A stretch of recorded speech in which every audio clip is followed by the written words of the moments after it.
Understanding power.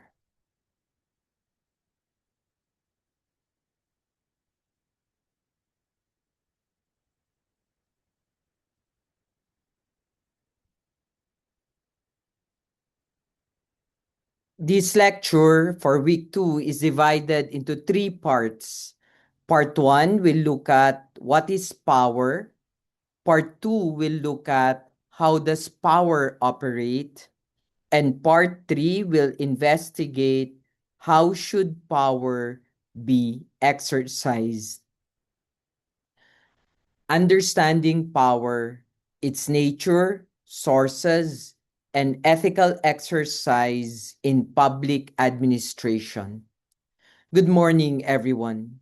Today we begin our second week lectures in DPA 2702, entitled Understanding Power. Let me begin with a simple observation. Every one of us has experienced power, not necessarily political power, not necessarily governmental power, but power. Think back to your childhood. Someone told you when to wake up. Someone decided where you could go. Someone determined what was allowed and what was forbidden. Perhaps it was your parents. Perhaps your grandparents. Perhaps your teachers. You did not call it power. You simply called it everyday life. Later, you entered organizations. Some people approved your leave applications. Others evaluated your performance. Some assigned your workload. Some decided whether your proposals would be accepted. Again, we seldom use the word power. We call it management, administration, policy, procedure. Yet beneath all these familiar words lies the same reality: power. This is why today's lecture matters. When people hear the word power, they often imagine presidents, dictators, military generals, billionaires, or political dynasties. But public administration teaches us something much more profound. Power is not confined to Malacanang. Power is exercised every day inside every government office. A licensing officer exercises power when approving permits. A budget officer exercises power when determining which projects receive funding. A social worker exercises power when deciding eligibility for government assistance. Every, Even a receptionist exercises a certain kind of power through access, information, and procedure. Notice what this means. Power is not exceptional. Power is ordinary. It quietly accompanies every administrative decision. Because of this, today's lecture is not simply about politics, nor is it merely about leadership. It's actually about understanding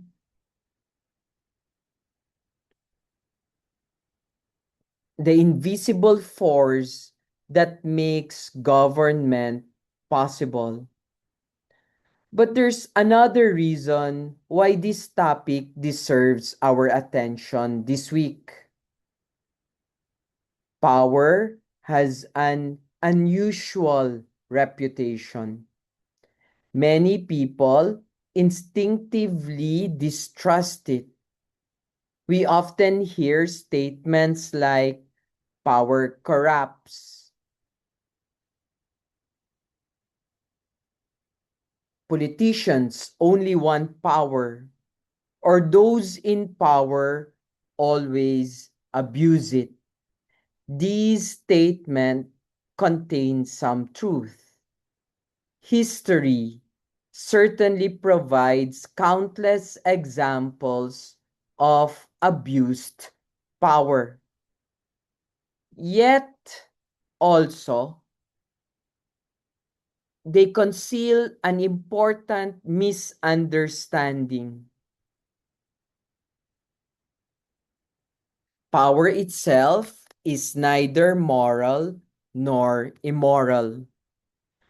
Power is a human capacity, like language, like intelligence, like wealth. Its moral character depends entirely upon how it is exercised. A scalpel can heal or kill. Fire can cook food or burn a village. Likewise, power can liberate or oppress. It can protect or exploit. It can create justice or institutionalize injustice. This immediately connects today's lecture with our previous discussion on ethics. In our first lecture, we asked, what makes public leadership ethical? Today, we ask a different question. What exactly is the thing that ethical leaders are entrusted to exercise?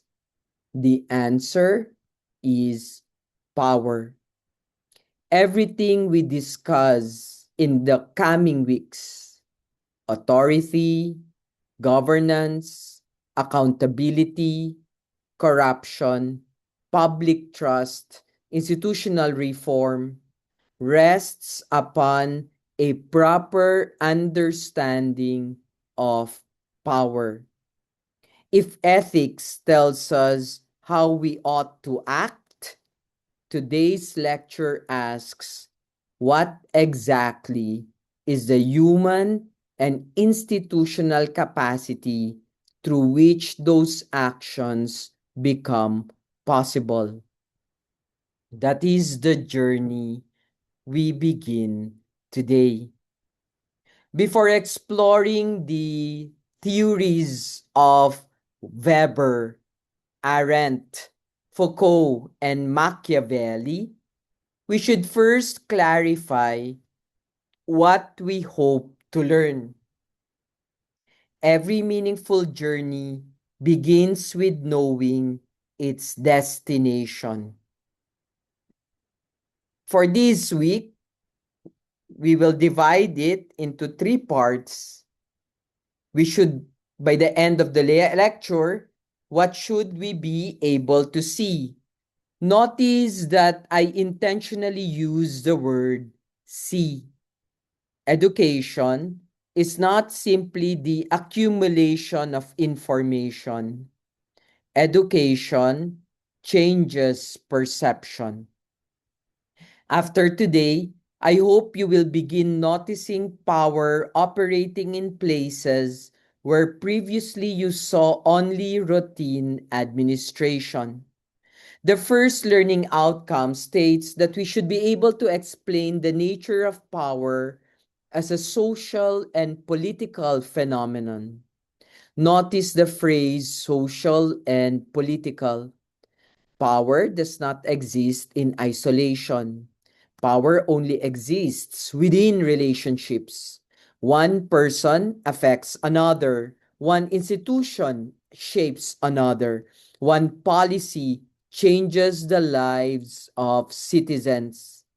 Power, therefore, belongs to the world of relationships rather than isolated individuals. The second outcome asks us to distinguish power from several closely related concepts: authority, influence, legitimacy, coercion.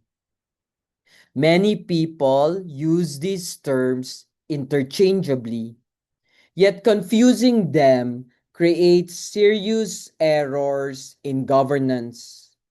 A police officer possesses authority. A respected journalist may possess tremendous influence. A criminal syndicate may wield enormous power. A dictator may rely upon coercion.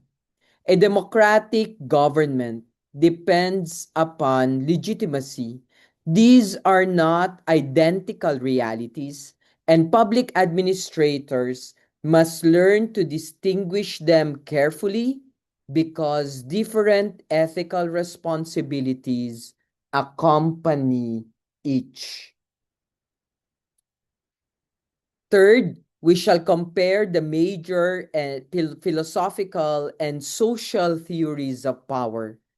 Throughout the lecture, you will meet Weber, Machiavelli, Hannah Arendt, Michel Foucault, and several others.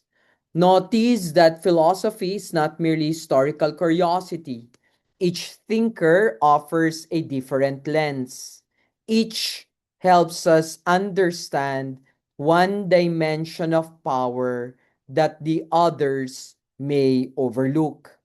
Rather than asking which philosopher is correct, we shall ask what can each philosopher teach us about governing well.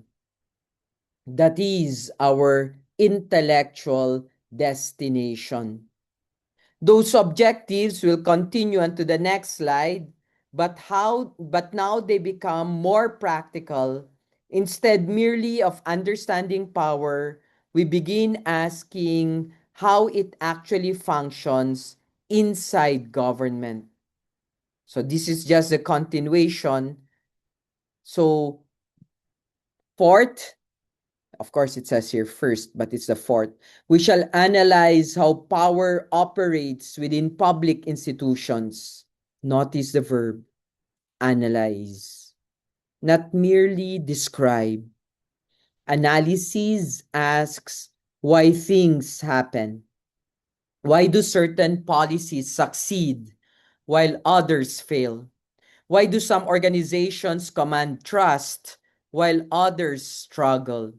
Why do some public officials possess enormous influence despite modest positions, while others occupy prestigious offices yet command very little respect?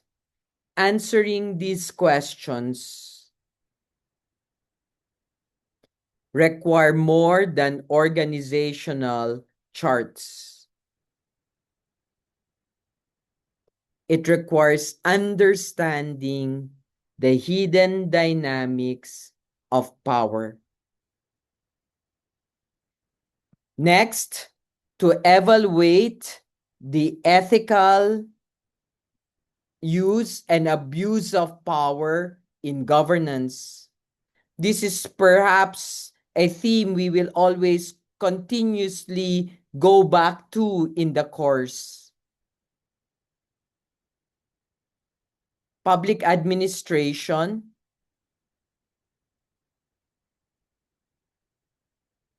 does not exist merely to explain government.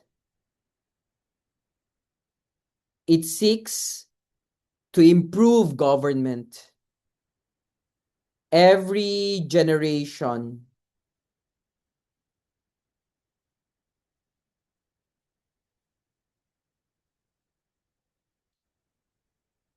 inherits institutions shaped by previous leaders. Our responsibility is to ask whether those institutions serve citizens justly.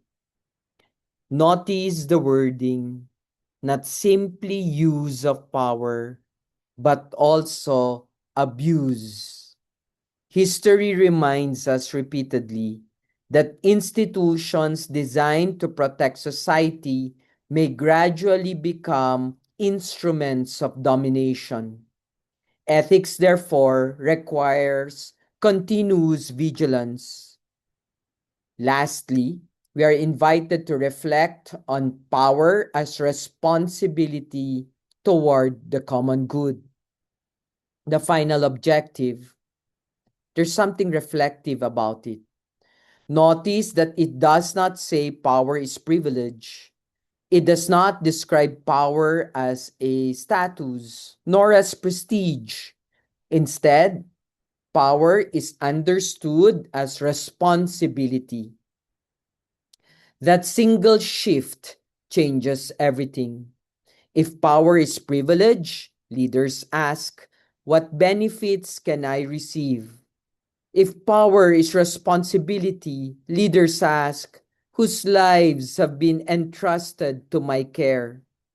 That difference separates public office from personal ambition. Ultimately, the highest purpose of power is not self-preservation, but service. Now that we understand where our journey is headed, let's begin now. Before we define power, let us examine the images of power that immediately comes to our mind. I would like everyone to pause for a moment. Do not consult your notes. Do not search online. Simply answer honestly. When you hear the word power, what is the very first word that comes into your mind? Perhaps some of you immediately think politics, government, authority, money, military, violence, control, leadership, corruption. Notice that every one of these answers reveals something about our experiences. Someone who has suffered under an abusive supervisor may associate power with fear. Someone inspired by an excellent teacher may associate power with leadership. Someone active in public service may think of responsibility. Someone who has witnessed corruption may immediately think of exploitation. Power, therefore, is never merely an abstract concept. It already carries emotional meaning. And this exercise reveals an important insight. Before we define reality intellectually, we often experience it emotionally. Those emotional associations influence how we later understand concepts. That is why we begin here, not with definitions, but with lived experience. Now, notice the second question. Is power good or bad? Many people instinctively answer this too quickly. Some say power always corrupts. Others believe power always accomplishes good.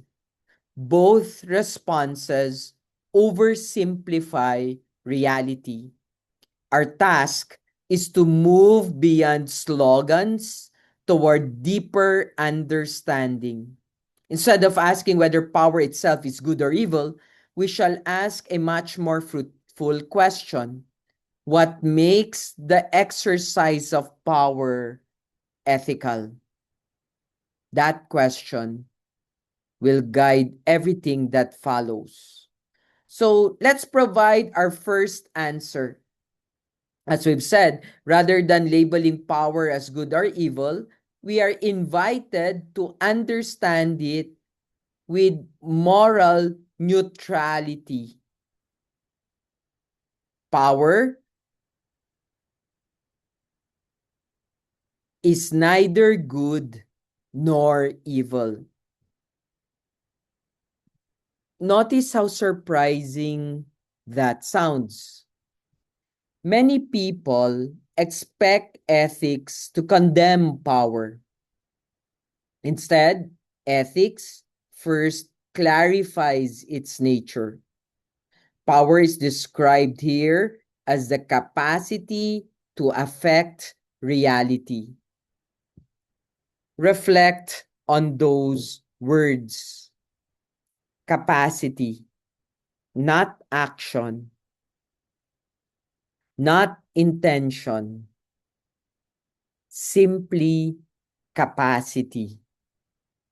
Every human being possesses some capacity to affect others. Parents influence children. Teachers shape students. Doctors alter health. Judges determine liberty. Legislators reshape society. Administrators distribute opportunities.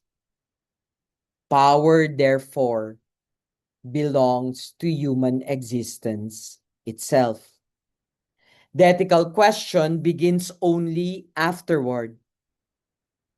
And the slide beautifully expresses this when it says that ethics determines whether power becomes liberation or domination, justice or oppression, service or exploitation. Notice the recurring patterns. The same power can produce opposite outcomes. A police officer's authority can protect vulnerable communities or intimidate innocent citizens. A procurement officer can ensure transparency or facilitate corruption. A mayor can unite divided communities or deepen political patronage. Power itself has not changed. Only its moral direction has changed. But look at the bottom of the slides. We do not ask whether power exists because it always does. The real question is, how is it exercised? How is it or exercised? Towards what end? Under whose accountability? That is precisely the vocation of ethical public administrators. Government cannot exist without power. And that's something to pay attention to. But neither can good government exist without ethical power. Everything from this point onward will help us answer that enduring question. So, having established that power is an unavoidable feature of public life, we can now ask the next logical question. Why should students of public administration devote so much attention to understanding power in the first place? That question introduces why study power. So, why study power? Power is the lifeblood of public administration. Having established that power is neither inherently good nor evil, we now arrive at an important practical question.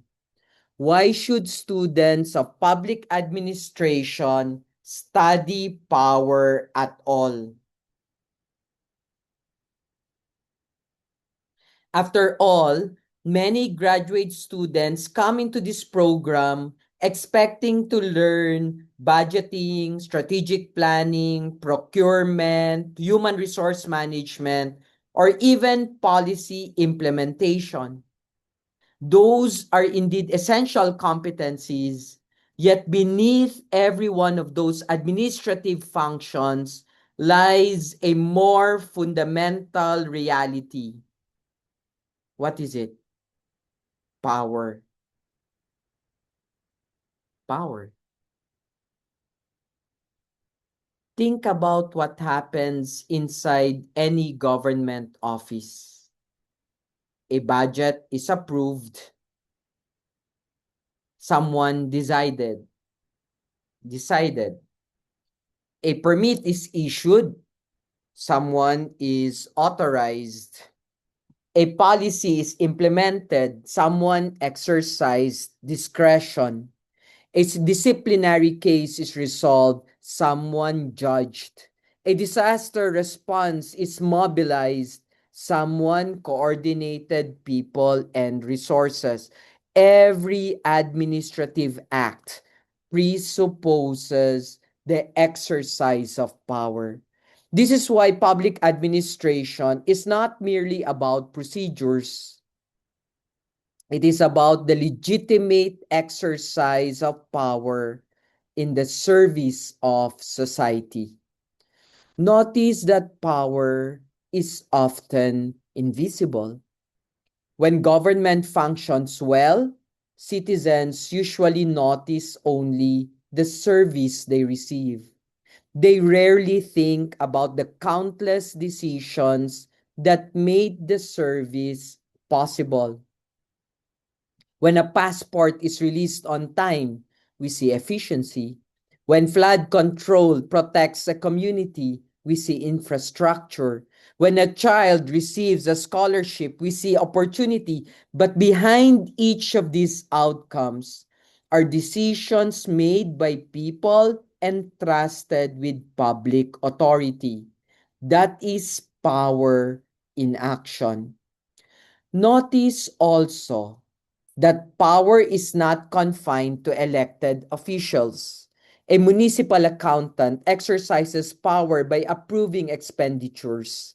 A social welfare officer exercises power by determining eligibility for assistance. A school principal exercises power by shaping the educational culture of an entire institution.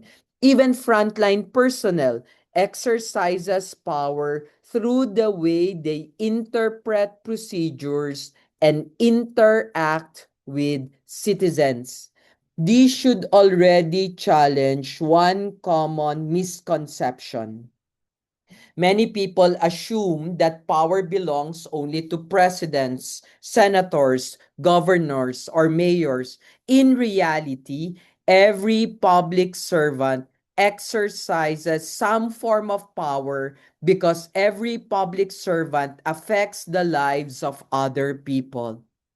This realization changes our understanding of ethics. Ethics is no longer something discussed only in classrooms. It becomes the daily discipline of exercising power responsibly. The more authority society entrusts to us, the greater our moral responsibility becomes.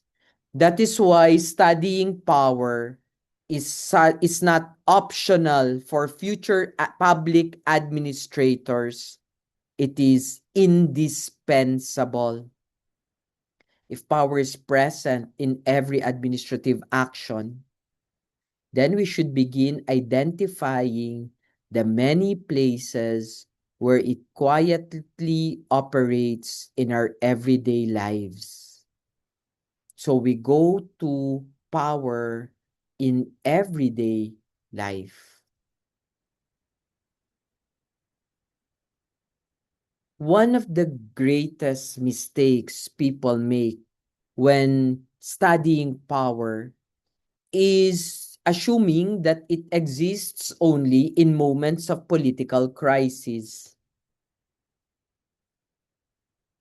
But we need to notice what is ordinary.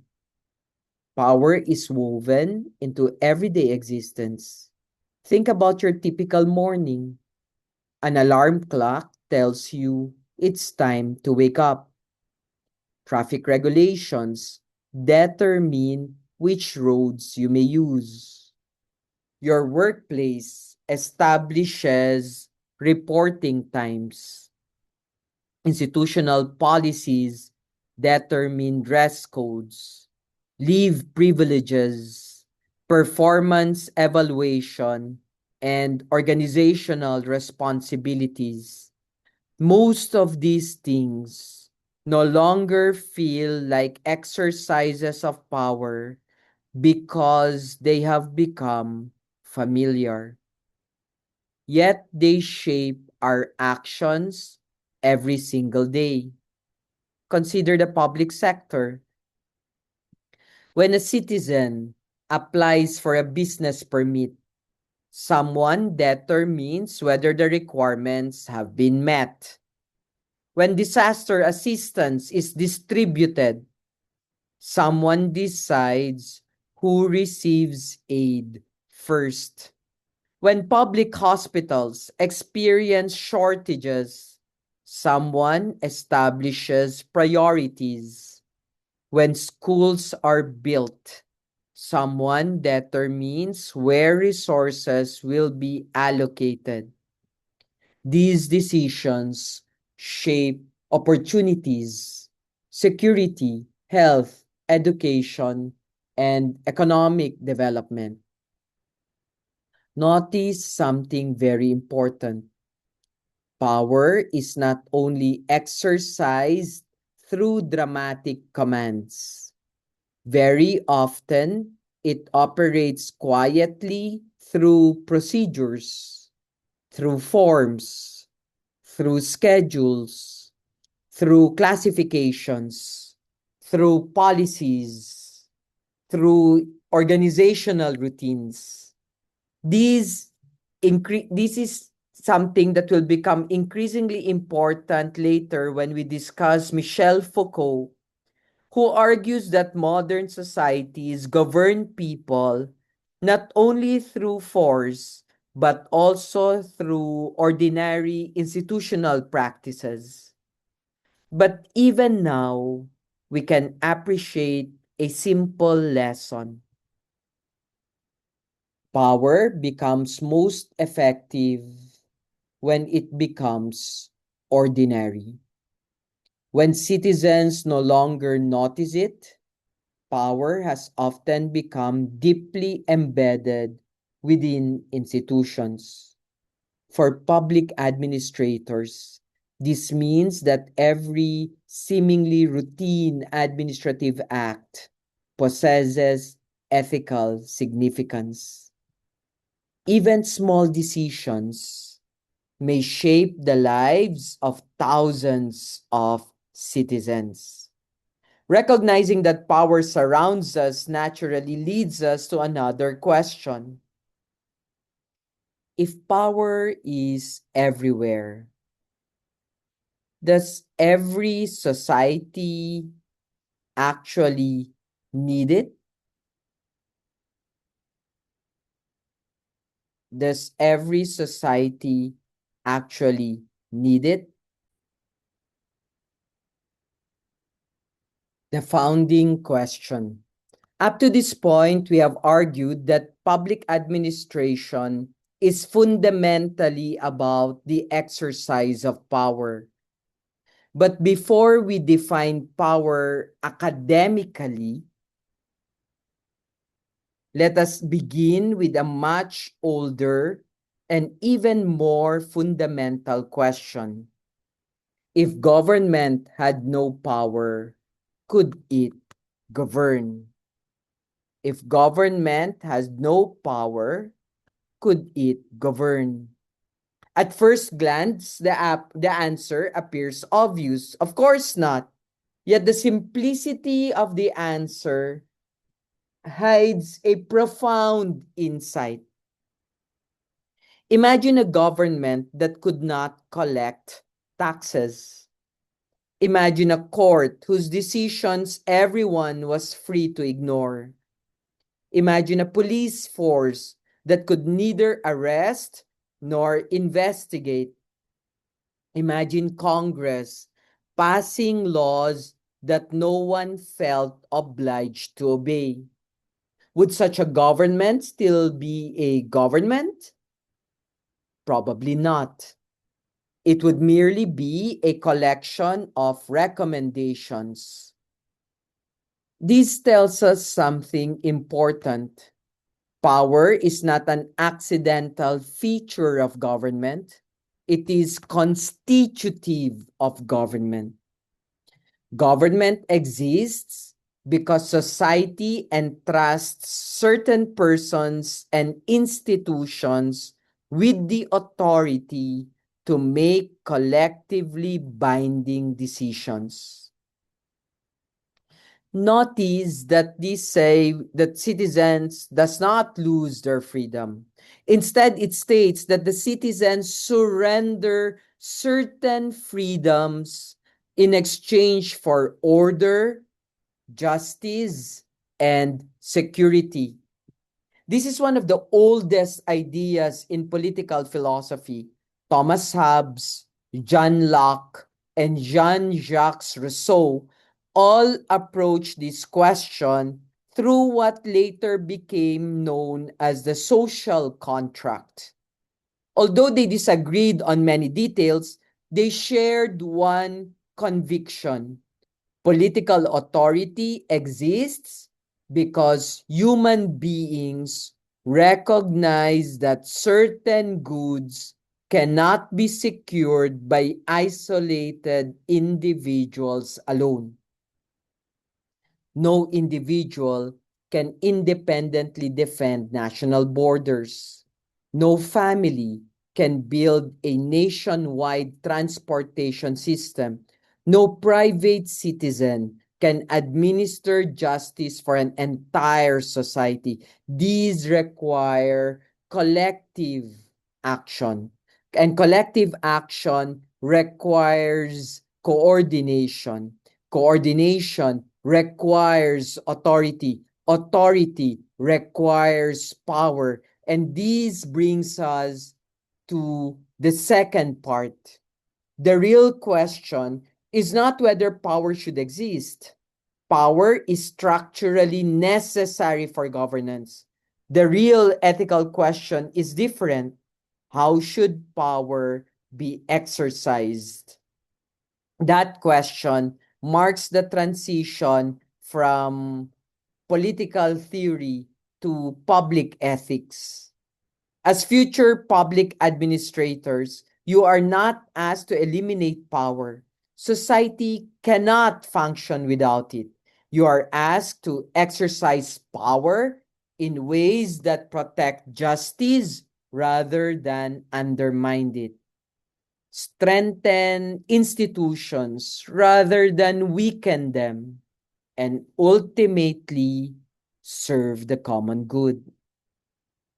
Having established why every government necessarily possesses power, we may now ask the next question. What exactly is this thing that we call power? We now begin the second major movement of today's lecture. Notice the title.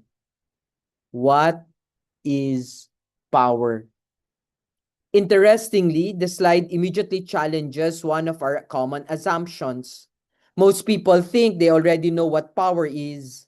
They equate power with domination, with political office, with military force, with wealth, or with control. Certainly, these are manifestations of power, but scholars caution us against reducing power to any one of these expressions. Suppose I ask you, who has more power? A president, a billionaire, a respected scientist, a social media platform, a Supreme Court justice, a religious leader? The answer is not immediately obvious, because each exercises a different kind of influence over society. This is precisely why scholars seek more precise definitions. Academic inquiry begins by resisting simplistic answers. Instead of asking only who possesses power, we begin asking what enables one person to shape another's actions.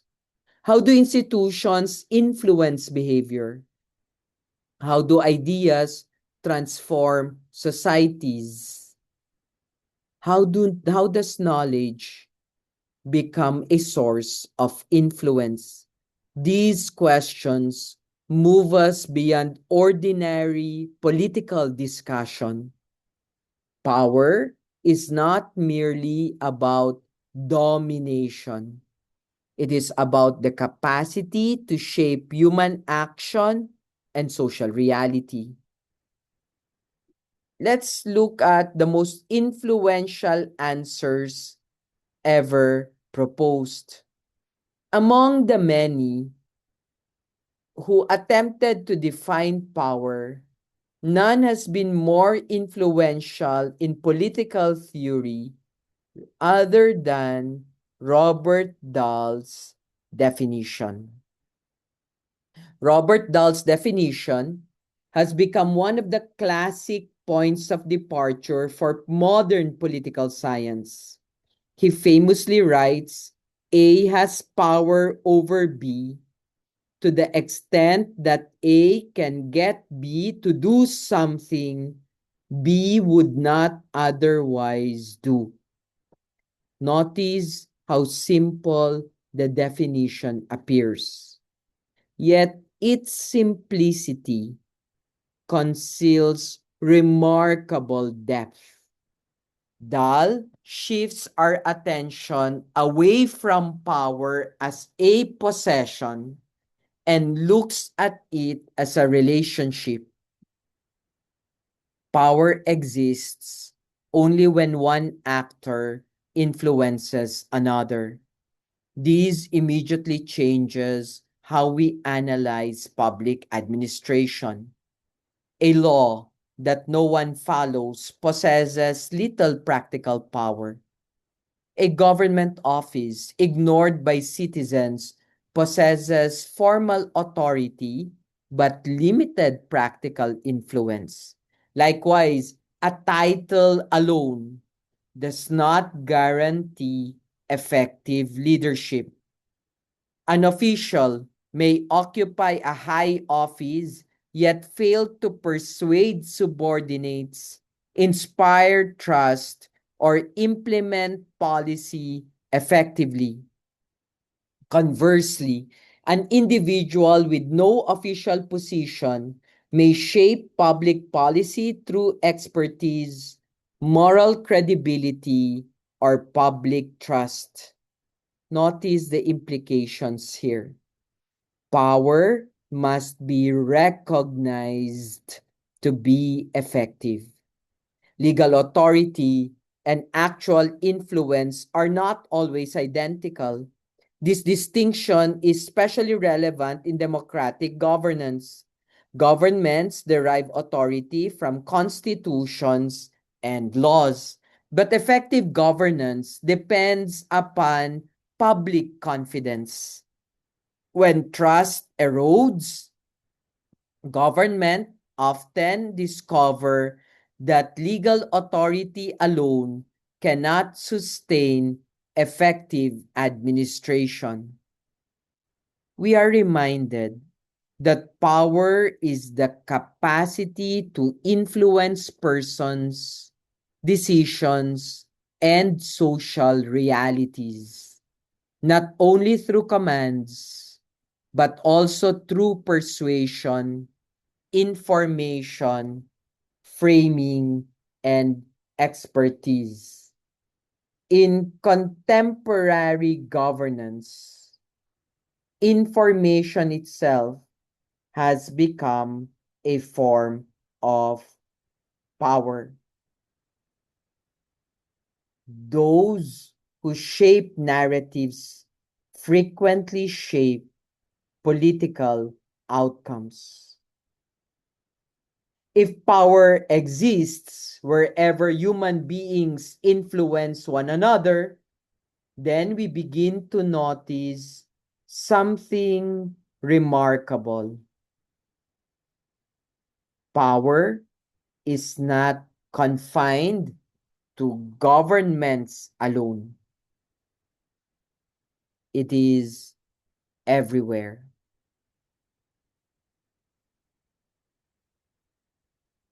One of the most important insights of contemporary social thought is that power permeates every aspect of social life. Look carefully at the 6 examples on this slide: the family, schools, churches, media and technology, bureaucracies, knowledge. Notice that these are not merely places where power occasionally appears. They are institutions that shape the way people think, behave, and relate to one another.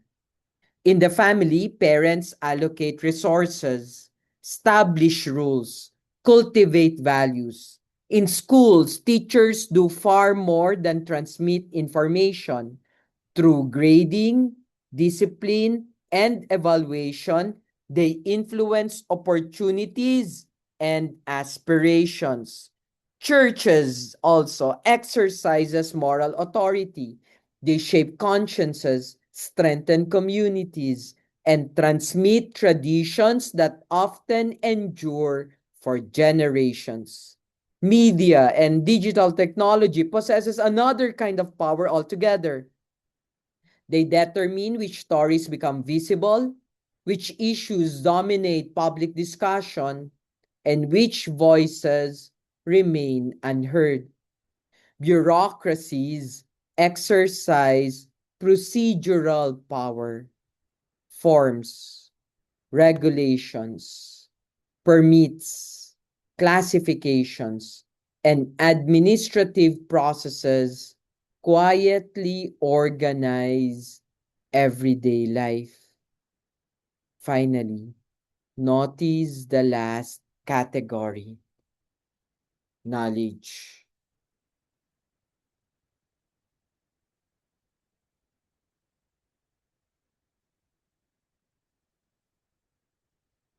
Knowledge.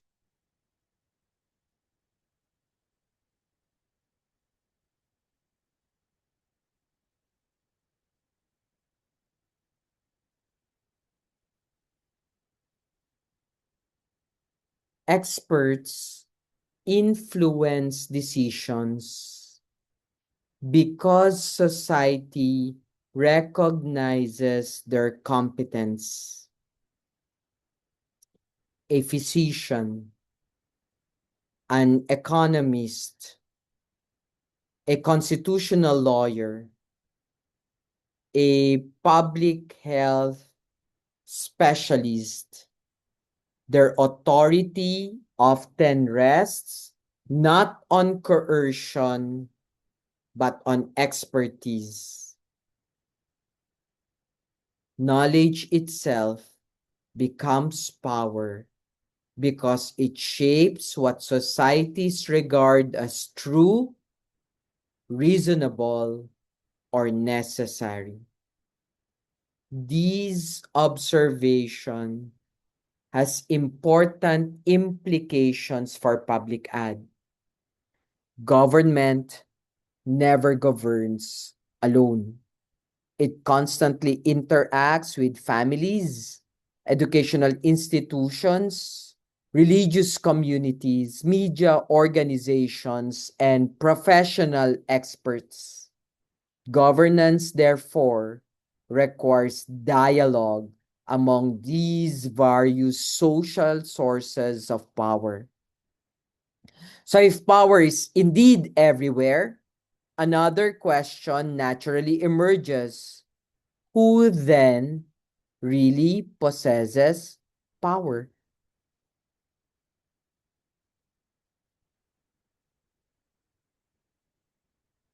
Who holds power? Option A seems obvious: the president. After all, the president occupies the highest constitutional office, signs legislation into law, commands the armed forces, and directs the executive branch. Most people would stop there. But then comes option B: the person who controls what information reaches the president. Immediately, the problem becomes more complicated.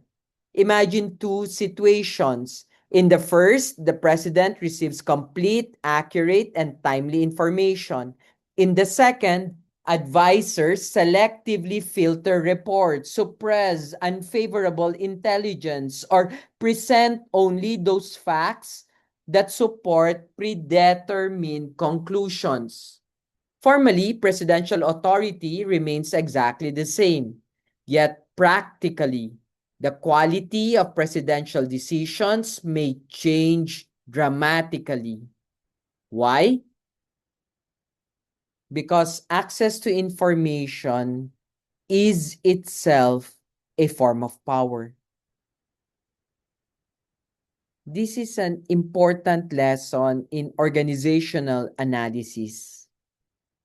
Formal hierarchy does not always coincide with actual influence. Sometimes the most influential person is in an organization occupies no prominent office at all. A trusted executive assistant, a policy advisor, a technical expert, a long-serving civil servant, a data analyst. These individuals often shape decisions precisely because they shape information. Look at the statement on the slide. Formal authority and actual influence rarely align perfectly. For public administrators, this insight is indispensable. When analyzing institutions, never look at only at organizational charts. Also ask who controls information, who frames everything, who decides what reaches the decision maker. Very often, the real dynamics of power can be found there.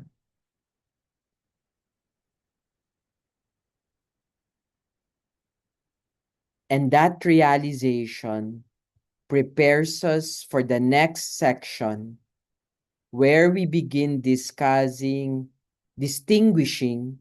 power from authority, influence, legitimacy, and coercion.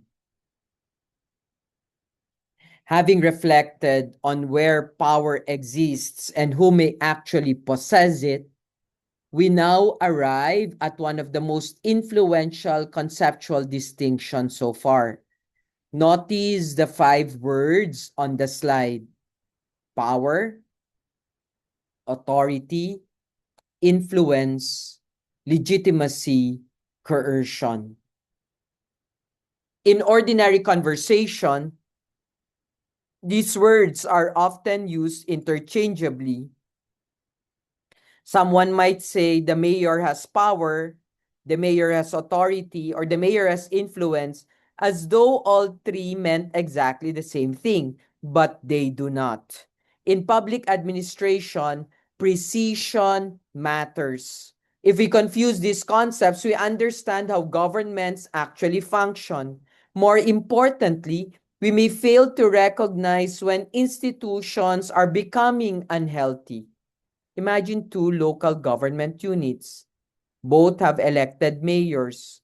Both possess the same legal authority under the local government code. Yet, one municipality enjoys public trust while the other experiences protests, resistance, and accusations of corruption. Legally, the two mayors possess identical authority. Practically, however, they govern very differently. Why? Because power involves more than legal office. It involves influence. It depends upon legitimacy, and sometimes it relies upon coercion. Throughout history, governments have succeeded or failed not simply because they possessed authority, but because of how these different dimensions interacted. As future public administrators, our responsibility is not merely to exercise power, but to understand what kind of power we are exercising. Are we leading people or recognize? Are we leading because people recognize the legitimacy of our office? Are we persuading because they trust our judgment? Or are we merely forcing compliance because we possess sanctions? These questions distinguish ethical governance from mere public administration. The next 3 slides will help us examine each concept more carefully. We begin with the broadest concept of all, power itself, then distinguish it from authority. Power is the broadest concept. Power simply means the capacity to influence behavior, decisions, or outcomes. Notice that this definition does not tell us whether power is legal or illegal, ethical or unethical. It merely describes the capacity to shape reality. Authority, however, is something more specific. Authority is legitimate power. That single adjective changes everything. Authority exists when society recognizes that a person has the rightful capacity to exercise power. Consider a judge. A judge, a judge's decision affects the liberty, property, and rights of citizens. The judge possesses tremendous power. But that power is accepted because it arises from constitutional processes, legal appointment, and judicial legitimacy. Now compare this with a criminal syndicate. Organized crime may also influence people's actions. People may comply with its demands out of fear. In one sense, the syndicate clearly possesses power, but we would never say it possesses legitimate authority. Why? Because its power is not recognized as rightful. This distinction explains why public administration places enormous importance on constitutional processes, elections, appointments, due process, administrative law.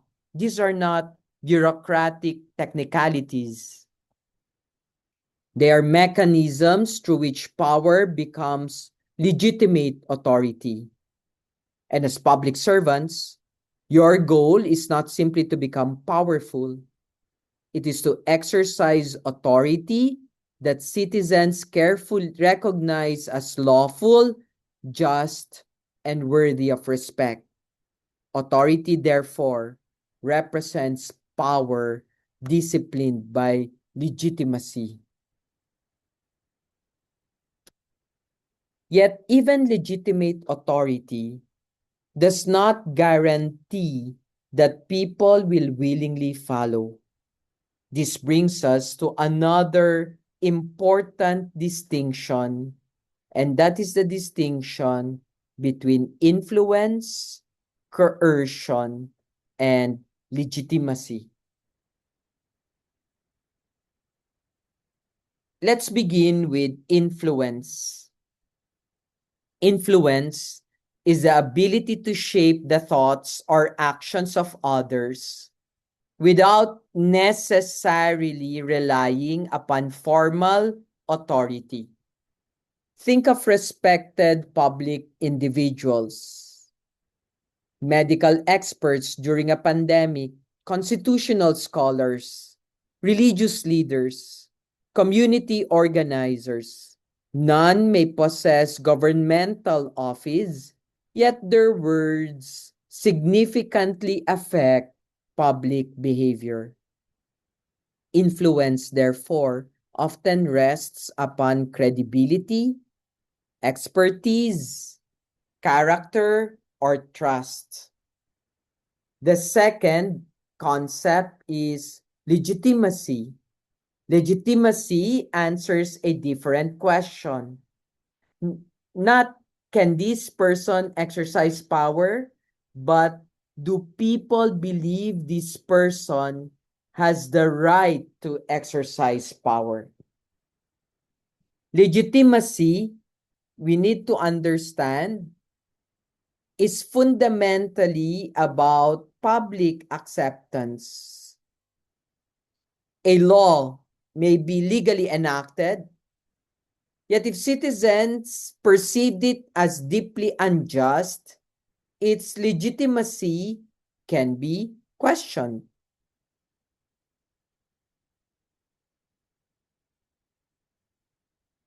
Conversely, institutions enjoying high legitimacy often receive voluntary cooperation.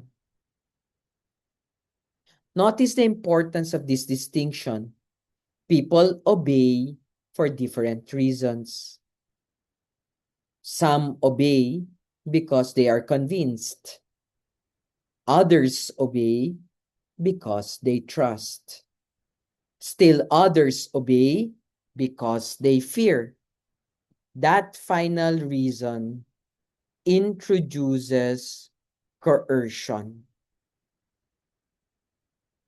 Coercion compels behavior through the threat or application of force, punishment, or sanctions. Now, let me be very clear.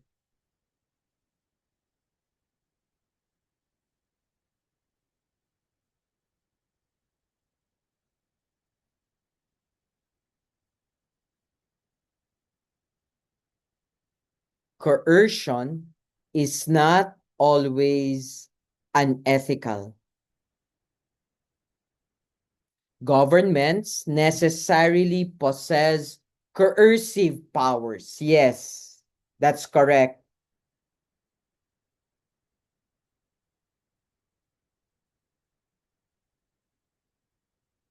Courts enforce judgments. Police arrest offenders. Regulatory offices impose penalties.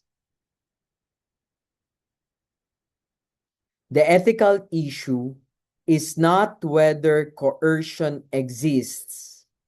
The ethical question is whether coercion remains lawful, proportionate, accountable, and directed towards justice.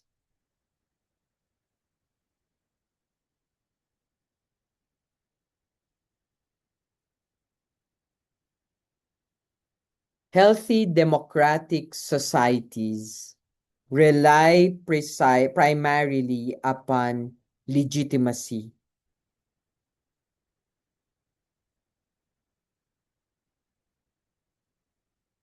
Coercion remains necessary, but it becomes the exemption rather than the foundation of governance. Where legitimacy is high, governments require less coercion. Where legitimacy collapses, governments often compensate with increasing force. History repeatedly conforms this pattern to us. Having examined each concept individually, we now go to the final slide of this lecture, week 2, part 1, where we actually put together all these concepts. The final conceptual slide is perhaps the most important in today's discussion.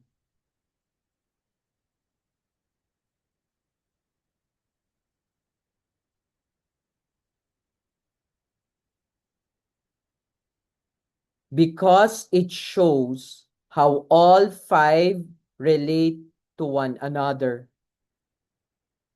Imagine them not as separate definitions to memorize, but as an interconnected system.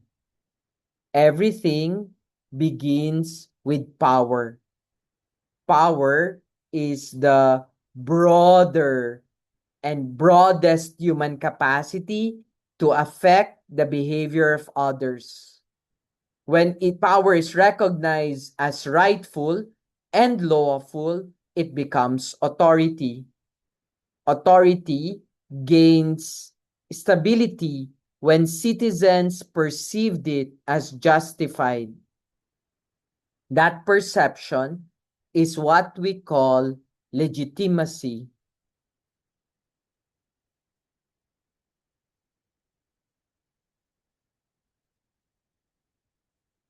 Alongside authority, operates influence. Influence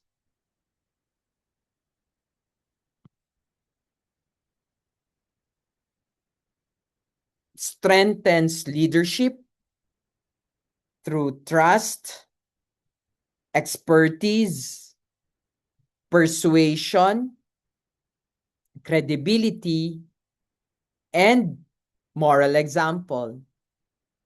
Notice something significant here. A leader possessing both authority and influence governs far more effectively than a leader relying on authority alone. Finally, there is coercion.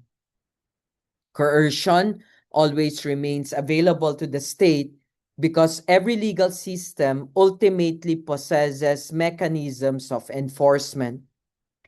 Yet ethical governance teaches us an important lesson.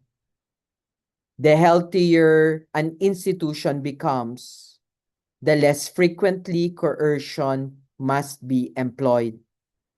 A well-governed city does not depend primarily on fear. It depends upon public confidence. Citizens obey traffic laws not simply because police officers stand on every street corner. Most comply because they recognize the legitimacy of the law and understand its contribution to public safety. Similarly, taxpayers are more willing to comply when they believe public funds are managed honestly.